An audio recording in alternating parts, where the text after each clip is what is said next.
should we do in such situation? Less wages is not a problem. Lack of land, lack of drinking water is not a problem. This temple is a major problem.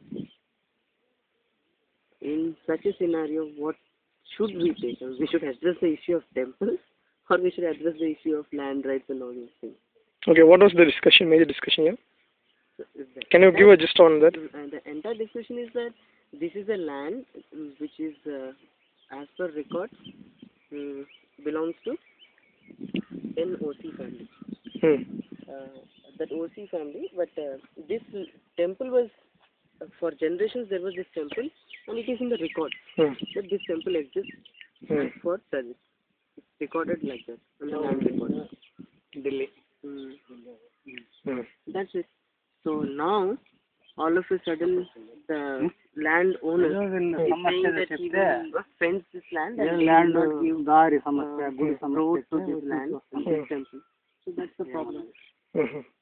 Now they are, every woman, every man, every young, old, everybody is so much attached to this temple. That's it. That's the major problem. So we should not, for us, that is, we are concerned about their poverty, education, employment, and all that. These are concerned about temple, no other problem. So what is our role? That's my question to you. What is our role? Just we will observe it. Yes. Okay, come, we'll go. ఉద్యోగము, తక్కువ చదువు, నీళ్ళు లేకపోవడం అనేది పెద్ద సమస్య. Temple అనేది అంత పెద్ద సమస్య కదా నా దృష్టిలో.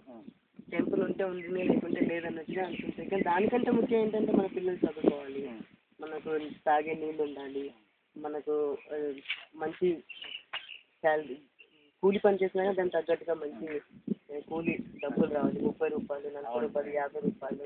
ఈ సమస్యలకి లేని అటాచ్మెంట్, యూనిటీ మీకు టెంపుల్ విషయంలో ఉంది. అందరికీ ఆసక్తి ఉంది టెంపుల్ విషయంలో. అది ఇట్లాంటి విషయాల్లో లేదా, ఉందా అని నేను అడుగుతున్నాను.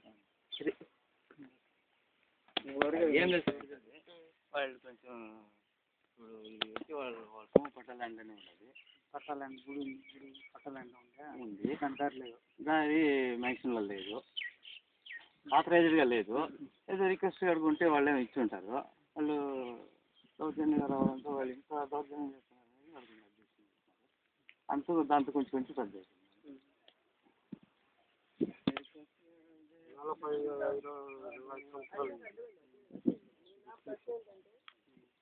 ఇప్పుడు రోడ్డు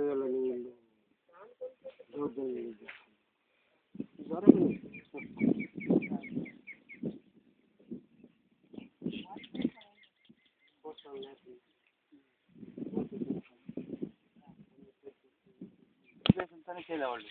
మాకు రోడ్డు కూడా కావాలని అబ్జెక్షన్ ఆరుదాకా ఓసీ కాదు,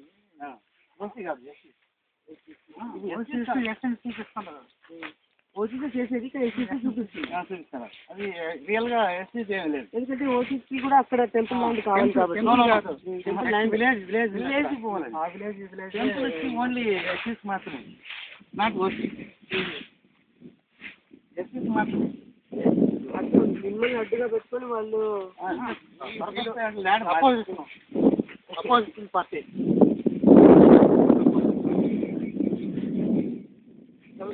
మేము అంటే మేము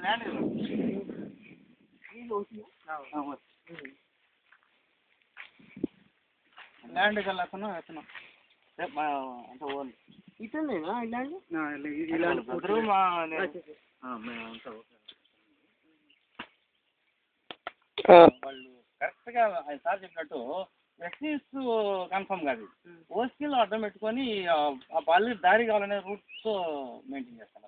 ఈ టెంపుల్కి ఓన్లీ ఎస్సీస్ మాత్రమే. ఎస్సీస్ అన్న రావచ్చు, టెంపుల్కి ఆల్రెడీ మేము దారి వదిలేసాం చెప్పినాం. మళ్ళీ ఏమో చేసినా కాబట్టి కోర్టుకి వెళ్ళిపోయింది కాబట్టి దారి దారి మాత్రం అబ్జెక్షన్ చెప్పలేదు. కోర్టులో నీ లాయర్ నీకు చెప్తాను, నా లాయర్ నాకు అవును. చెప్తాను. అంటే సార్ కరెక్ట్ గా ఉంటే లాయర్ నీ పక్కన ఫస్ట్ చెప్తాడు, ఇంత నా దౌర్జన్యం లాయర్ చేయకుండా కరెక్ట్ గా ఉంటే మేము దారి దారి వదిలేస్తుంటారు. వస్తానని మేము చెప్పాం. మీరు అమలు లేకుండా దౌర్జన్యం చేశారు కాబట్టి వాళ్ళు దారి దాన్ని లేదంటారు. అడ్డం పెట్టుకొని వచ్చిన తర్వాత కూర్చోండు అప్పుడు లాగేసి ఇట్లా రౌండ్ చేసినాక అంత తిరిగి కడవ పారేసినాక ఎవరన్నా దారి వదులుతారా? అప్పుడు దారి లేదంటారు. ఇక్కడ పటాపులో వచ్చి దారి లేదు.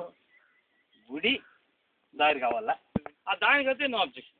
ఇట్లయితే ఎందుకు వదలాలి మీరు చెప్పండి.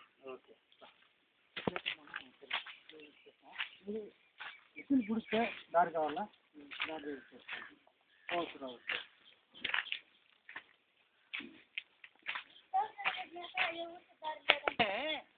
జనరల్గా అట్లా అనలేదు. అచ్చా మీ అందరు కోర్టు కేసులు అవుతుంటాయి, మీరు అందరు పక్క పక్కనే ఉంటారు, కొట్లాడుకుంటూ అందరూ మంచిగా పూర్తిగా అక్కడ దాకా అట్లా రౌండ్ తిప్పేసినారు. తిరిగి ఇక్కడగా పారేస్తున్నారు. అని చేశారు కాబట్టి పూర్తిగా దారి లేదంటారు అంతే.